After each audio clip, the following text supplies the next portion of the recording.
Selamat datang teman-teman. Hari ini kita akan membahas karakteristik Python, HTML, dan juga Flash Framework. Agenda kita hari ini karakteristik Python, karakteristik HTML, karakteristik Flash Framework.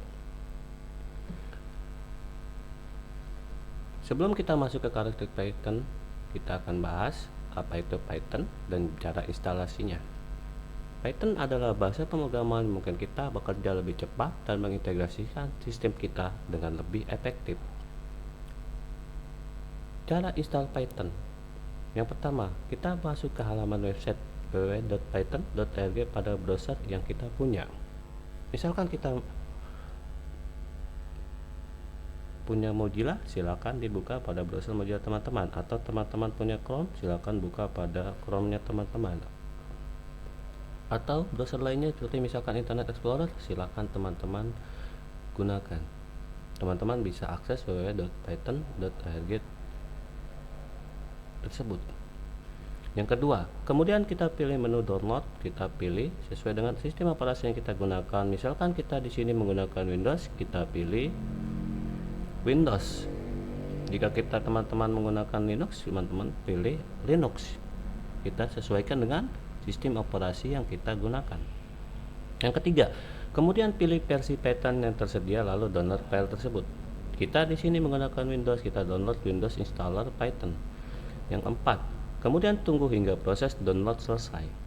Yang kelima, kemudian install file Python yang sudah berhasil di-download tersebut. Yang keenam, kemudian saat proses instalasi pastikan checklist add Python to pad untuk dapat dioperasikan melalui command from pad. Yang ketujuh, kemudian tunggu hingga proses instalasi selesai. Berikutnya kita masuk ke karakteristik Python. Beberapa karakteristik Python. Yang pertama, bahasa pemrograman yang mudah dipahami dan dibaca. Python memiliki sintaksis yang bersih dan mudah dibaca, mirip dengan bahasa Inggris. Kemudian, pemakaian indentasi dalam kurung white space sebagai blok code membuatnya mudah dipahami. Yang kedua, bahasa pemrograman tingkat tinggi. Maksudnya di sini adalah mendukung manajemen memori otomatis sehingga pengembang tidak perlu khawatir tentang alokasi atau dealokasi memori secara manual. Kemudian, menyediakan abstraksi tingkat tinggi memungkinkan pengembang untuk fokus pada logika bisnis daripada detail implementasi yang kompleks. Yang ketiga, interpretatif dan terjemahan sebaris-baris dalam kurung scripting. Maksudnya di sini adalah bersifat interpretatif, artinya kode dapat dieksekusi tanpa proses kompilasi. Kemudian, mendukung pengembangan sebaris-baris dalam kurung scripting, memfasilitasi pengujian dan eksperimen yang cepat. Yang keempat, dinamis dan kuat pada pengolahan tipe data. Maksudnya di sini adalah bersifat dinamis yang berarti tipe data ditentukan secara otomatis pada saat runtime. Kemudian, memiliki sistem tipe data dinamis yang kuat, memungkinkan manipulasi dan konversi tipe data secara fleksibel. Yang kelima, multi paradigma. Maksudnya di sini adalah mendukung paradigma pemrograman berorientasi objek, pemrograman fungsional, dan pemrograman prosedural. Kemudian, fleksibel dan dapat digunakan dalam berbagai gaya pemrograman. Yang keenam, pustaka dan framework yang kaya. Maksudnya di sini adalah memiliki berbagai pustaka standar batteries include yang menyediakan fungsionalitas bawaan untuk berbagai tugas. Kemudian, terdapat banyak framework seperti Django untuk pengembangan web, TensorFlow untuk kejelasan buatan, dan lainnya. Yang ketujuh, komunitas yang besar dan aktif. Maksudnya di sini adalah memiliki komunitas pengembang yang besar dan beragam. Kemudian, banyak sumber daya online, forum, dan dokumentasi yang mendukung pembelajaran dan pertanyaan. Yang kedelapan, portabilitas dan kemudahan integrasi. Maksudnya di sini adalah dapat dijalankan di berbagai platform dan sistem operasi. Mudah diintegrasikan dengan bahasa pemrograman lain seperti C dan C++, serta sistem dan perangkat keras yang berbeda. Yang kesembilan, dukungan untuk pengembangan web dan pengolahan data. Maksudnya di sini adalah menyediakan framework pengembangan web seperti Django dan Flash. Kemudian digunakan secara luas dalam pengolahan dan analisis data dengan pustaka seperti NumPy dan Pandas. Yang ke-10, dukungan untuk keamanan. Maksudnya di sini adalah memiliki berbagai pustaka dan alat untuk keamanan seperti hashing dan enkripsi. Kemudian memiliki kebijakan keamanan yang ketat dan rentan terhadap serangan. Oke, tadi demikianlah karakteristik dari pattern. Berikutnya kita masuk ke HTML. Sebelum kita masuk ke karakteristik HTML, kita bahas terlebih dahulu apa itu HTML dan bagaimana cara install HTML. Oke. HTML Hypertext Markup Language adalah sebuah bahasa markah yang digunakan untuk membuat sebuah halaman web menampilkan berbagai informasi di dalam sebuah penjajah web internet dan pemformatan hypertext sederhana yang ditulis dalam berkas format ASCII agar dapat menghasilkan tampilan wujud yang terintegrasi. Cara install HTML bagaimana? Oke, yang pertama, klik tombol start lalu buka text editor. Misalkan di sini kita menggunakan text editornya adalah Notepad.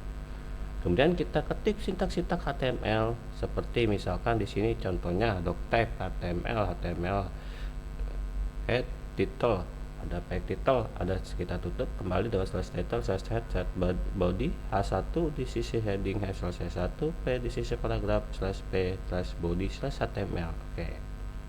Kemudian kita simpan file tersebut dengan extension .html.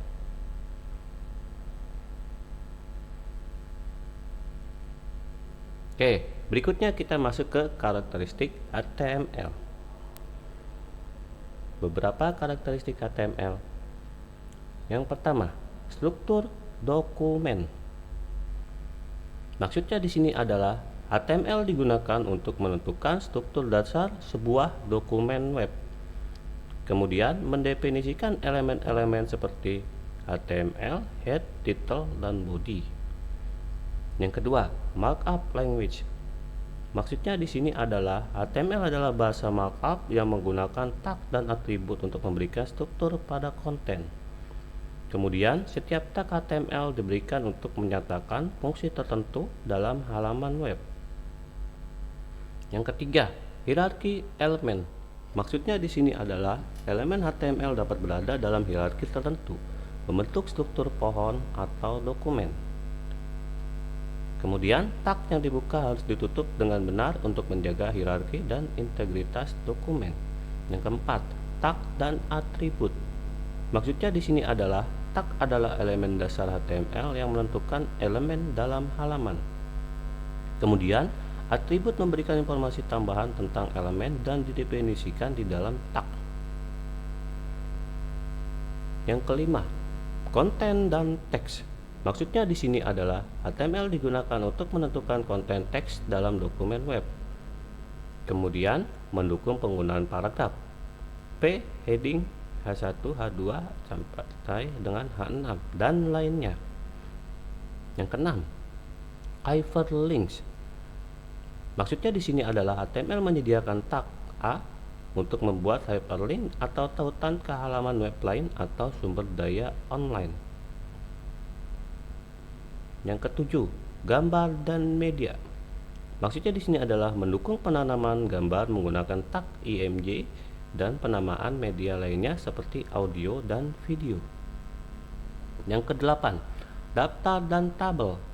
Maksudnya di sini adalah HTML menyediakan tag untuk membuat daftar seperti all, unordered list, dan all ordered list. Kemudian tabel dapat dibuat dengan tag table, tr, baris, td untuk cell data, dan th cell hidden. Yang kesembilan, formulir. Maksudnya di sini adalah HTML menyediakan tag form untuk membuat formulir pengguna yang dapat digunakan untuk mengumpulkan data.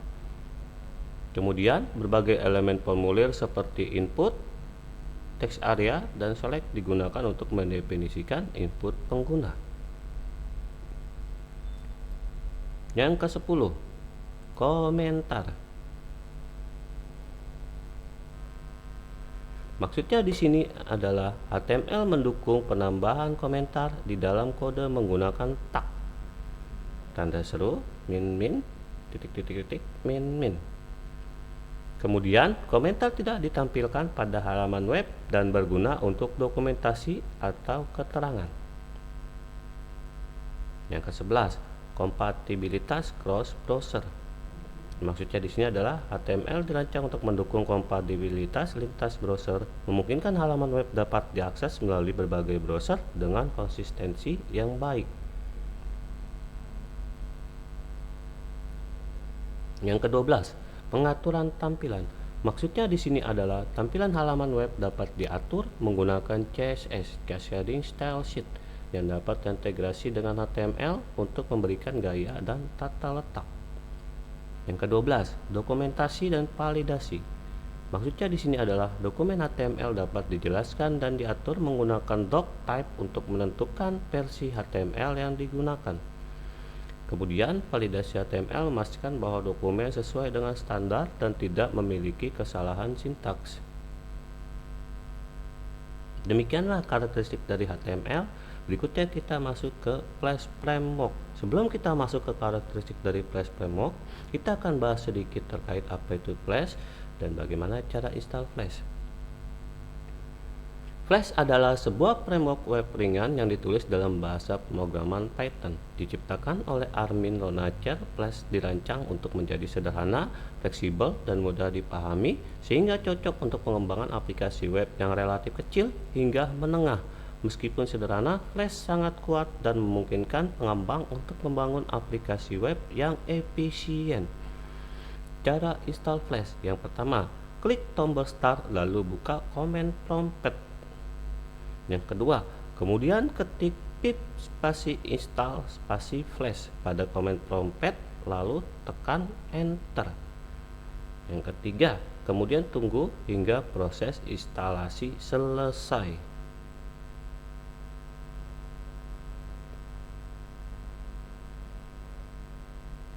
Berikutnya kita masuk ke karakteristik Flash.